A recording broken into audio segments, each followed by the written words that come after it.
শোন নন্দী, আমি পাঁচুখুড়োর কাছে গিয়ে ওর শরীরের বাঁধন খুলে দিচ্ছি। তুই পাঁচুখুড়োকে নিয়ে পুজোর ওখানে যা। আমি বকুলকে খুঁজে তারপর বাঘটাকে বুঝে নিচ্ছি। কিন্তু ভোলা, কোনো কথা নয়, যা বলছি তাই কর। বকুল, পাঁচু কাকা দুজনকেই আমাদের বাঁচাতে হবে।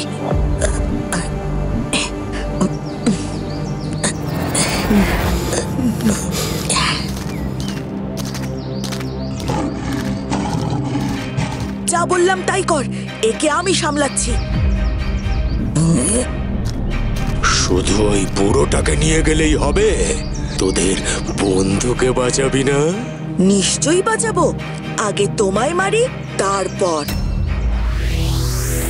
আমাকে মারতে হলে তোর এই বন্ধু কিন্তু মরবে। ওর গায়ে একটা আঁচড় লাগলে তোমার এখানেই দফা রফা করে দেবো আমি।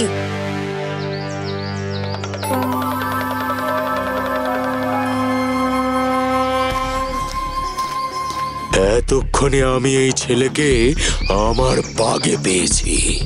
এবার আমি ওকে বোঝাবো কত ধানে কত চাল।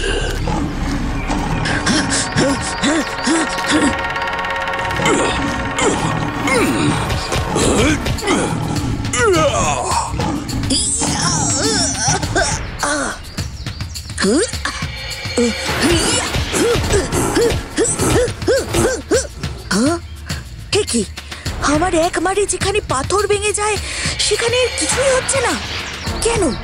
কি হলো বলে দাদা? বুঝতে পারছি না, আমার শক্তি কিচ্ছু কাজ করছে না। করবে না, কোনো শক্তি কাজ করবে না, কারণ আজ তোর সামনে এসে দাঁড়িয়েছে নরকাধিপতি শুক্রেশু।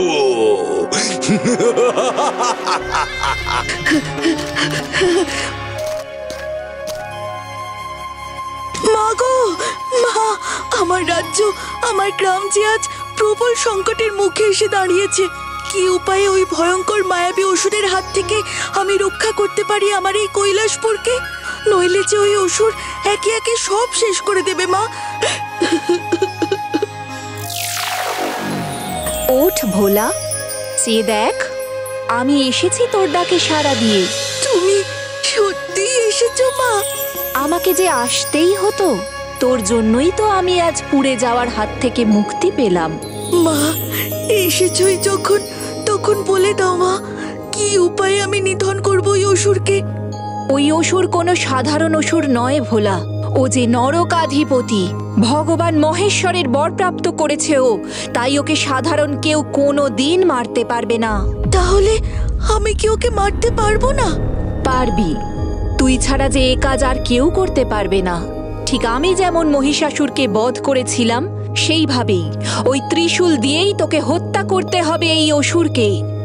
কিন্তু কোনো কিন্তু নয়।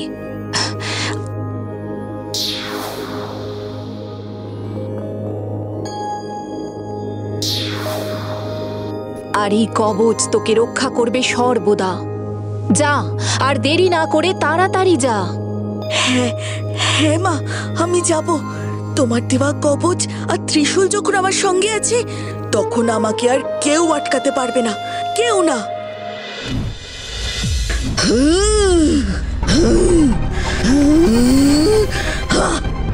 নির্বোধ শুক্রাসুর, বেরিয়ে আয়। তুই যে রূপেই থাকিস না কেন, আজ তোর নিস্তার নেই।